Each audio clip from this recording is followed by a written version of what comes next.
Lawrence Salman के बीच चल रहे तमाम विवाद, बदले की भावना में हुए हत्याकांड और सलमान की लगातार बढ़ती सुरक्षा के बीच ये साफ हो गया है कि सलमान खान लॉरेंस बिश्नोई से माफी नहीं मांगेंगे। ये बिल्कुल पक्की खबर सामने आ चुकी है। सलमान खान ने फैसला कर लिया है कि वो झुकने को तैयार नहीं है।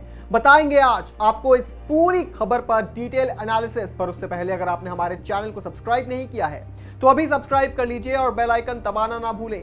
नमस्कार, मैं हूं आपके साथ श्रेयस। आयोन भारत देख रहे हैं आप। सलमान खान को मिल रही लगातार धमकियों के बीच उनके पिता और राइटर सलीम खान ने पूरे मामले पर अपनी बात रखी है। कई बातें बेखौफ बोली हैं और कई बातों को सिरे से खारिज किया है। और सबसे अहम बात कि उन्होंने लॉरेंस बिश्नोई पर भी अपनी खुलकर पक्ष रखा है। आज आपको पूरी बात बताएंगे। सबसे पहले जहां से ये पूरा विवाद खड़ा हुआ, यानी कि काले हिरण का शिकार, उस पर सलीम खान का क्या कहना है, सबसे पहले ये सुन लीजिए। काला हिरण शिकार मामले में सलीम खान ने खुलासा किया कि उन्होंने इस मामले के सामने आने के बाद सलमान खान से पूछा भी था, जिस पर सलीम खान ने कहा कि ना मैंने किसी जानवर को मारा है, ना ही सलमान ने। इसका मतलब कि सलमान खान ने सलीम खान को साफ तौर पर कह दिया था कि उन्होंने किसी जानवर को नहीं मारा है। सलमान ने यहां तक कह दिया था कि जब ये पूरा विवाद खड़ा हुआ, यानी कि जब ये घटना हुई, तो सलमान खान उस वक्त गाड़ी में भी मौजूद नहीं थे। उन्होंने किसी जानवर को नहीं मारा है। हमने कभी किसी कॉकरोच को भी नहीं मारा, ऐसा सलीम खान का कहना है। हम इन सब पर यकीन नहीं करते हैं। मैंने सलमान से पूछा था कि यह किसने किया, तो उसने कहा कि वह मौके पर मौजूद ही नहीं थे। उन्होंने कहा कि जब घटना हुई तब वह कार में भी नहीं थे और वह मुझसे कभी झूठ नहीं बोलते हैं। हम तो बंदूक भी इस्तेमाल नहीं करते। चलिए, सलीम ने तो यहां पर साफ कर दिया कि सलमान का इस पूरे मामले से, उस पूरे केस में कोई इन्वॉल्वमेंट नहीं है।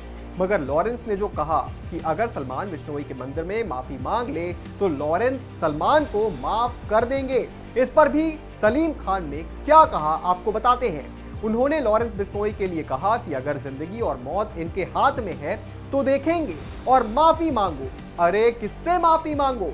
माफी मांगी जाती है उससे जिसके साथ आपने कुछ गलत किया हो। चर्च में भी जब आप कन्फेशन करते हैं तो उससे किया जाता है जिसको आपने धोखा दिया हो। साहब, मैंने आपको धोखा दिया है, ऐसा लोग कहते हैं। आपको दुख पहुंचाया है, आपको तकलीफ दी है, आपसे माफी मांगना चाहता हूं। कन्फेशन का तो मतलब ऐसा ही कुछ होता है। कुछ किया ही नहीं तो किस बात की माफी मांगे। यानी कि सलीम साहब ने साफ कर दिया कि वो किसी भी बात की माफी नहीं मांगने वाले हैं। सलमान किसी के आगे नहीं झुकेंगे। इसका मतलब साफ है कि ये सिलसिला अभी लंबा चलने वाला है। न जाने अभी कितनी लाशें गिरेंगी। खैर, हमने आपको ये भी बताया था कि सलमान खान को एक बार फिर धमकी मिली है। ट्रैफिक पुलिस को धमकी भरा मैसेज आया है कि सलमान को अगर लॉरेंस के साथ विवाद खत्म करना है तो वो 5 करोड़ रुपए की फिरौती दे दे, इससे मामला रफा दफा हो जाएगा। इस पर भी सलीम खान ने खुलकर अपनी बात कही है।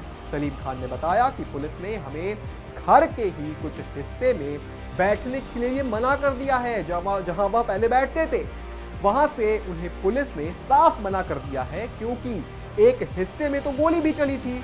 वहीं 5 करोड़ मांगने वाले पर बोले कि अभी फलां की डिमांड आ रही है कि 5 करोड़ दे दो, हम माफ कर देंगे। तो हमने तो शुरू से ही कहा है कि एक्सटॉर्शन का मामला है। एक्सटॉर्शन यानी कि वसूली, रंगदारी। सलीम खान ने यह भी कहा कि अभी 5 करोड़ मांग रहे हैं, बाद में फिर कितना मांगेंगे कौन जानता है। अब जाहिर सी बात है कि एक परिवार में इतना कुछ होगा तो परिवार तो टेंशन में आएगा। खान परिवार का क्या माहौल है इस वक्त, इस पर भी सलीम खान ने अपनी बात कही। सलीम खान ने कहा, ऐसा नहीं है कि परिवार बहुत खुश है, टेंशन में है, इससे इनकार नहीं करूंगा, मगर क्या हो सकता है उसका इलाज वो लोग कर रहे हैं। अब कहीं जाते हैं तो 1-2 लोग साथ चले जाते हैं, ये उनकी भी जिम्मेदारी है। हम इस देश के नागरिक हैं, ये सरकार का फर्ज बनता है कि हमको सिक्योरिटी दे।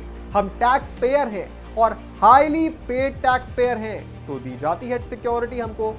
देखिए, परिवार का टेंशन में होना लाजमी है, मगर क्या यहाँ पर थोड़ी जिम्मेदारी दिखाने की जरूरत नहीं है? अगर सलमान पूरे सिक्योरिटी के साथ बिश्नोई मंदिर चले जाते हैं और माफी मांग लेते हैं तो इसमें क्या बुराई है? क्योंकि किसी के सर पर तो खून सवार है, वो तैयार बैठा है लाशें गिराने। उसे आप रास्ते पर नहीं ला सकते हैं, आप उसको नहीं सुधार सकते हैं। तो क्यों ना आप माफी मांग लें, क्यों ना आप भगवान से यही बोल दें कि कोई पुराने कर्म होंगे जिसके कारण सलमान को ये सब झेलना पड़ रहा है, उसके लिए माफी मांग लीजिए। हो सकता है कि इससे ही मामला रफा दफा हो जाए। इस पर आप क्या सोचते हैं दोस्तों, हमें कमेंट करके जरूर बताएं और भी तमाम बड़ी खबरों से जुड़े रहने के लिए आप देखते रहें आया ऑन भारत।